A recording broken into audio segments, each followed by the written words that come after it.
Quantas vezes você já não se pegou pensando em como funcionam as atividades do seu cérebro? Ou em como você sabe exatamente como agir em determinada situação? Isso só é possível graças às funções cognitivas, que permitem ao cérebro processar as informações transmitidas pelos sentidos.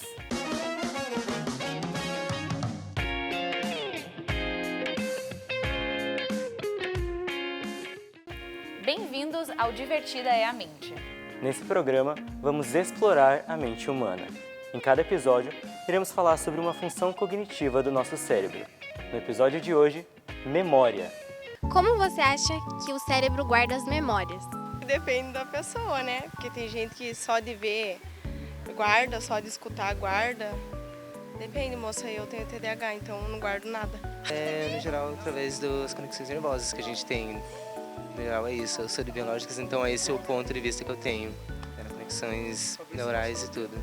Eu acho que ele meio que guarda tudo, só que ele tem, meio que um filtro pra escolher, o que é mais importante pra gente ou o que marcou mais a gente, de certa forma, sabe? Então talvez tenha, não sei o que no cérebro, mas alguma coisa que seja significativo, sabe? Provavelmente com conexões de neurônios. Elas se interligam e formam as memórias. Isso funciona por repetição. A memória é a capacidade dos seres vivos de adquirir, armazenar e lembrar de informações. No entanto, a forma como as memórias são armazenadas no nosso cérebro ainda é um grande mistério. Eu digo que a memória começa antes de você começar a contar o teu período de vida. Porque todos os estímulos que vêm como pessoa, como indivíduo, você está recebendo uma carga de emoções ali. Então a memória começa a ser estabelecer referências, né, que pode ser som, pode ser música, pode ser do afeto. Então não há assim, um ponto concluído de como que se estabelece a memória. A gente não consegue mensurar o que é a capacidade que o cérebro tem de armazenar informações, né? Se a gente colocar em terabytes, né, em volumes assim, não tem uma linha limite, né? O que tem? Tem a capacidade de você resgatar essa informação. De acordo com uma pesquisa realizada pela Universidade de Northwestern nos Estados Unidos, o nosso cérebro tem cerca de 1 bilhão de neurônios. Cada um deles é responsável por promover 1000 conexões com cada célula. O resultado é 1 trilhão de conexões. Se comparado a um computador, o nosso cérebro ele tem a capacidade de mais de 1 milhão de gigabytes. Isso não significa que a memória do nosso cérebro não pode falhar. Não só esquecemos muitas coisas, mas também podemos ser afetados na velhice por doenças que interferem na capacidade de armazenamento do cérebro. Mas não se desespere. Durante a vida, podemos adotar hábitos para evitar ou postergar ao máximo essas condições. O funcionamento da nossa memória ainda levanta muitas questões. Estamos aqui hoje com o Dr. Pablo Serrano Osorio, médico pela Universidade Autônoma René Moreno e especializado em neurologia pelo Hospital Evangélico Mackenzie, para responder algumas das nossas dúvidas. Dr. Pablo, obrigado por ter aceito o nosso convite. Eu que agradeço. Boa tarde. Boa tarde. Fazendo um link com a reportagem que a gente acabou de assistir, o senhor poderia nos explicar um pouco do porquê o nosso cérebro esquece informações? Então, para começar, eu acho mais fácil a gente pensar como que são armazenadas as informações, como que a memória funciona, para daí entender o porquê que a gente esquece, né?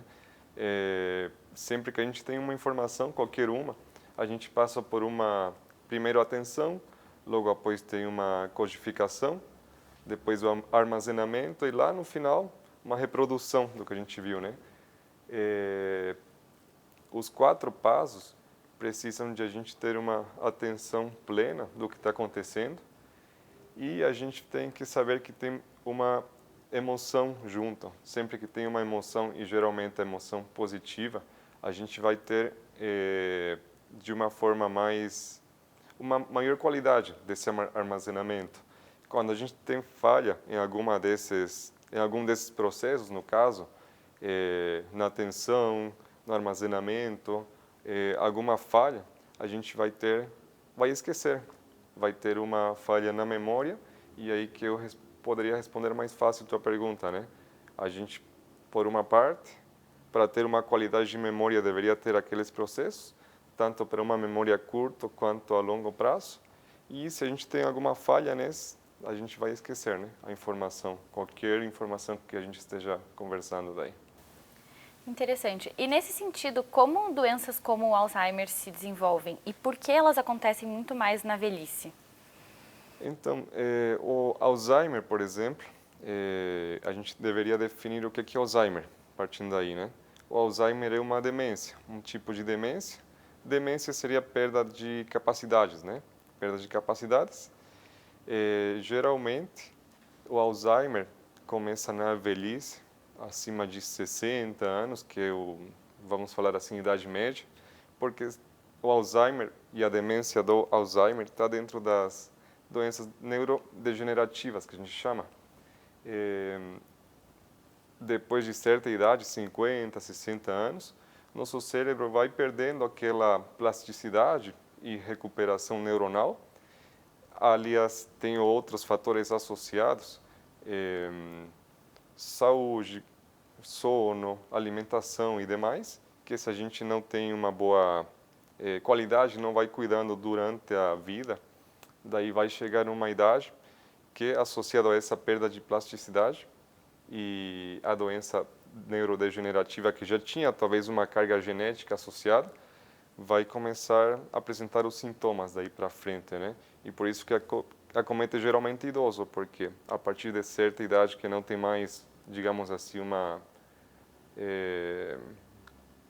uma reserva, daí vai começar o sintoma e o paciente, no caso, a pessoa vai começar a apresentar esse declínio cognitivo, né? Certo. E é possível um jovem desenvolver o Alzheimer? Falar impossível ou impossível dentro da medicina é bem difícil, né? Falar assim, mas é bem pouco provável, porque a gente tem que lembrar, como eu estava falando agora há pouco, que tem que ter aquela carga genética, né? E dois, tem que ter aqueles fatores de risco que só vão se apresentar com o passar dos anos. Daí, geralmente, depois dos 60 anos, que vai começar, né? Pode acontecer de começar com 40 e pouco, 50 anos, mas aí seriam casos mais atípicos, no caso. Agora, uma pessoa jovem, vamos falar 20, 30 anos, começar com sintoma de esquecimento, perda de memória, é praticamente bem improvável. Daí, quando chega um caso parecido no consultório de um neurologista, de algum médico que atende, geralmente vai procurar outro tipo de demências e não Alzheimer como uma primeira hipótese. Certo. Então agora vamos começar um desafio com vocês aí de casa. Prestem muita atenção nos comandos que a gente vai passar. Esse é o quadro Vozes da Minha Cabeça.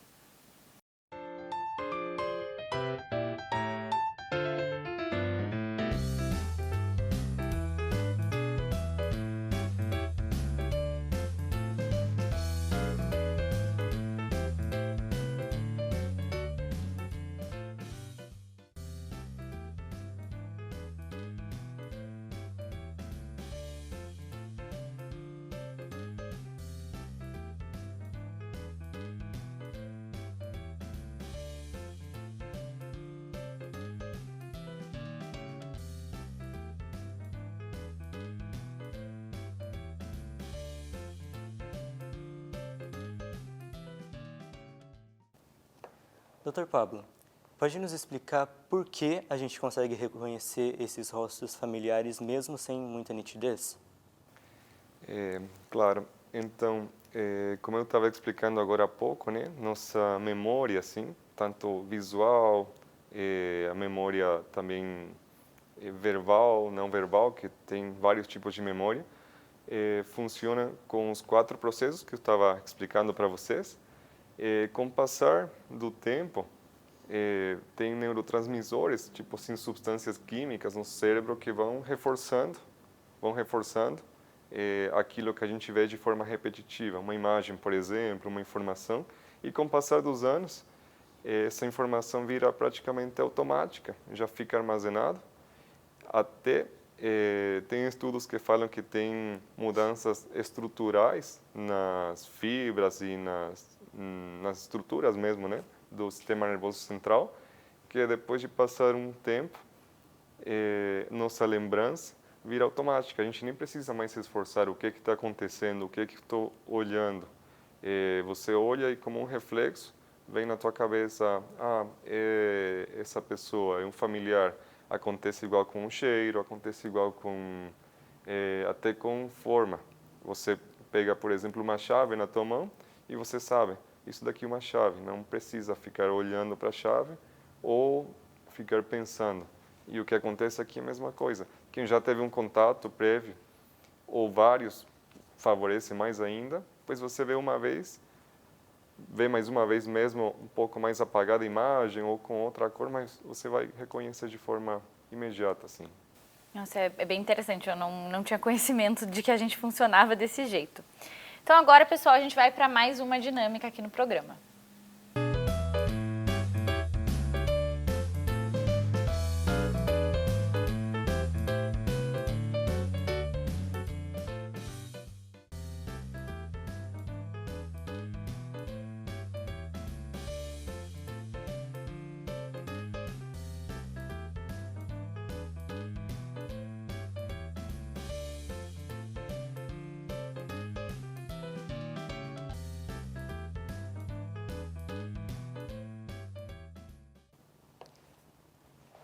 Doutor, por que é tão difícil para o nosso cérebro guardar essas várias imagens que nós acabamos de ver ao mesmo tempo?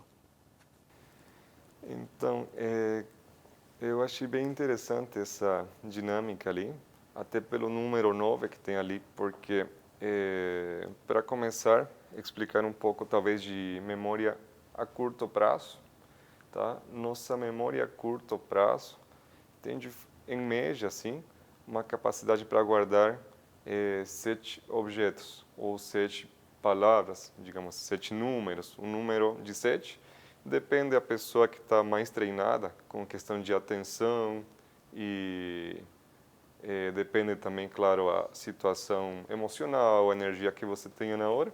Essa pessoa vai ter 7 mais 2 ou 7 menos 2. Daí aí tem um 9, né? Daí, de forma geral, eu acho que alguém vai lembrar de 6, 5 objetos. Alguém que está um pouco mais com melhor energia e tenha melhor treinamento da atenção vai conseguir lembrar de 7, 8 talvez. Mas aí, além disso, né, que uma memória a curto prazo depende o exercício de treinamento que a pessoa tenha feito ou não, vai conseguir, por exemplo, fazer uma associação entre os objetos que vê ali. Sei lá, um espelho, talvez tinha uma pessoa, vai ter, sei lá, não tinha mais, tipo um shampoo, alguma coisa, e a pessoa faz uma associação para conseguir lembrar das coisas de forma mais fácil, né? Uma pessoa que está um pouco mais cansada, esgotada emocionalmente, que está mais sem muita energia, o que interessante até falar um pouco das redes sociais agora, deixa uma pessoa um pouco mais ansiosa, pensando muito mais de forma imediata e de forma rápida. A maioria de nós tem uma memória a curto prazo extremamente curta. E então vai ter muita gente que vai lembrar tipo de 2 objetos ou 3. E se você não tem um treinamento de forma ativa, isso daí a tendência é só ir piorando realmente, né? Certo. E nesse sentido, que práticas que a gente pode adotar para preservar a nossa memória? Práticas, teria práticas mais de forma direta para a memória, que essa é uma pergunta ótima para a gente fazer, talvez até psicoterapia e acompanhamento com psicólogo, né, com um profissional, mas práticas que a gente poderia adotar no nosso dia a dia, que eu considero até talvez até mais importante e que a gente consegue fazer no dia a dia, coisas muito básicas, por exemplo, alimentação, mesmo que pareça, nossa, mas já todo mundo fala em alimentação, mas realmente tem estudos demonstrando que uma alimentação saudável, e falando de forma objetiva, por exemplo, a dieta do Mediterrâneo, tem estudos falando que é muito benéfica para o cérebro, para o funcionamento, questão de saúde, atividade física também, questão de sono, qualidade de sono também. tem também estudos, agora no último congresso, agora na metade do ano, falando que a qualidade do sono tem muito a ver com doenças neurodegenerativas e vão sair mais estudos para frente demonstrando que pessoas que tiveram uma qualidade pior do sono, daqui 15, 20 anos, progrediram depois com uma doença tipo um Parkinson, um parkinsonismo atípico e demais. Então, né, uma vida mais saudável, simplesmente. Sono, alimentação, atividade física e depois tem, claro, como eu falei no início, exercícios que uma psicoterapia, por exemplo, vão te fornecer para você praticar tua atenção e memória de forma mais ativa. E como a repetição também contribui para a preservação da memória? A repetição, a gente volta lá a falar um pouquinho dos processos que eu conversei lá no início, né?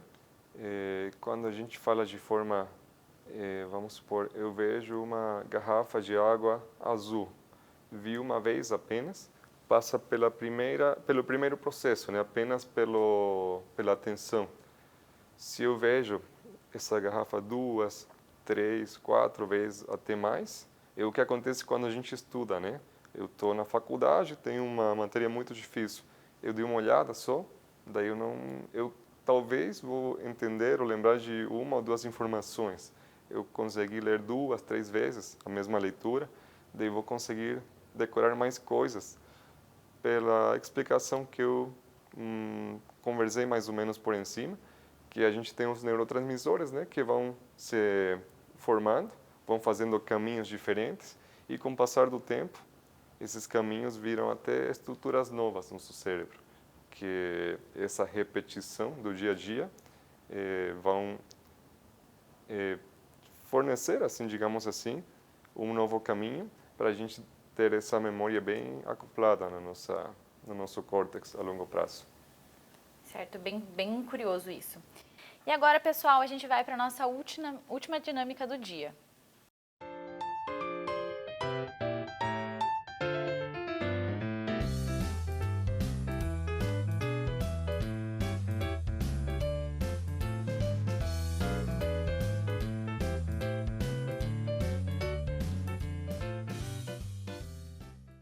Posso dar uma olhada? Me desculpe, mas essa é uma conversa particular. Está tudo bem, Sr. Brown. Ele é meu amigo, Montanha. Como vão? E esse é o Phoebs? Bom dia. Martelo. Olá. Jimmy Dedo Duro. Firmeza. Costela. E aí? O professor. Prazer. Pet Guicho. Oi. Bob Contrabaixo. Oi. Fazendeiro Jack. Como é que Cachorro vai? Louco. Johnny da Grana. Din, din. Senador do Povo. Vote em mim, não se arrependerá. E Charlie Rambo. Ah, que maravilha conhecer todos vocês.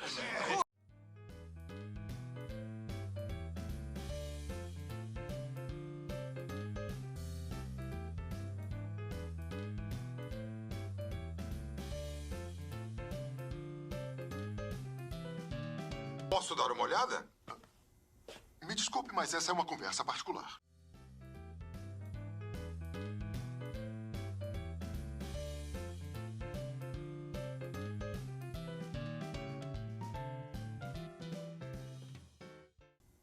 Me desculpe, mas essa é uma conversa particular. Está tudo bem, Sr. Brown. Ele é meu amigo, Montanha. Como vão? E esse é o Phoebs? Bom dia. Martelo. Olá. Jimmy Dedo Duro.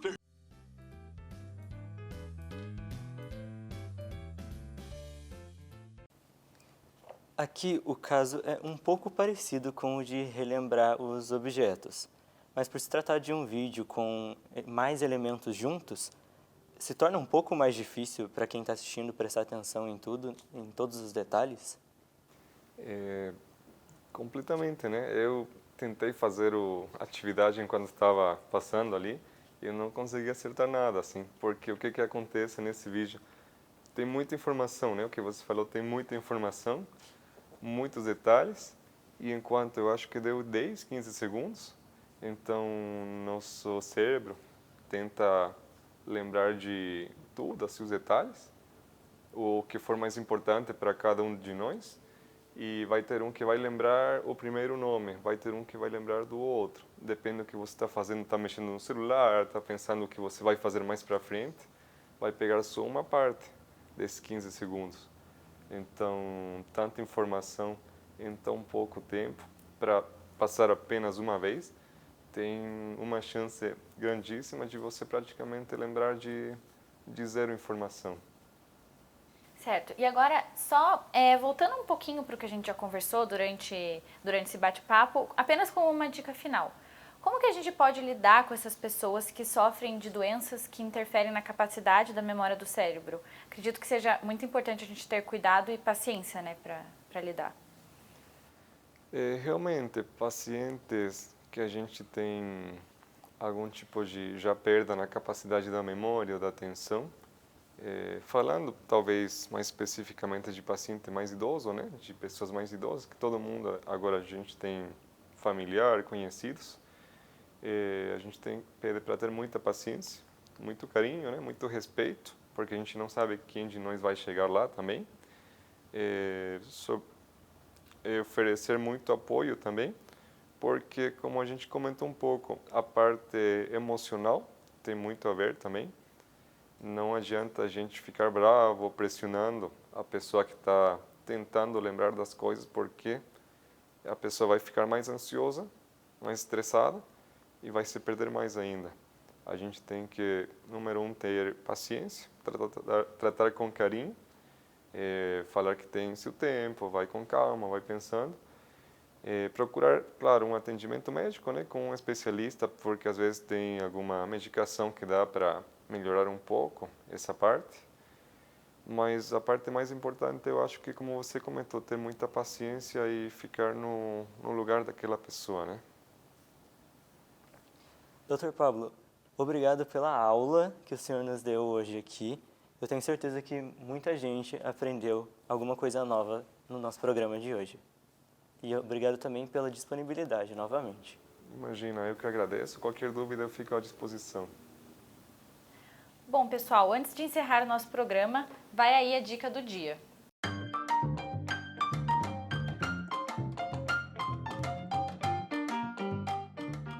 Você, estudante que passa bastante tempo nos livros, no computador, lendo, memorizando e fazendo exercícios, lembre-se de tirar um tempo para relaxar. Isso é importante para diminuir a sua ansiedade. Revise com frequência os conteúdos estudados. Quanto maior o tempo de exposição que você tiver a eles, mais fácil será para relembrar depois. E não se esqueça do mais importante. Não deixe o seu sono de lado. Ele é um processo ativo de reparação e recuperação da memória. Esse foi o Divertida é a Mente de hoje. Nossos canais estão sempre disponíveis para vocês. Obrigada por estarem aqui com a gente hoje. No nosso próximo episódio, vamos falar sobre a percepção dos sentidos e da mente. Tchau e até a próxima!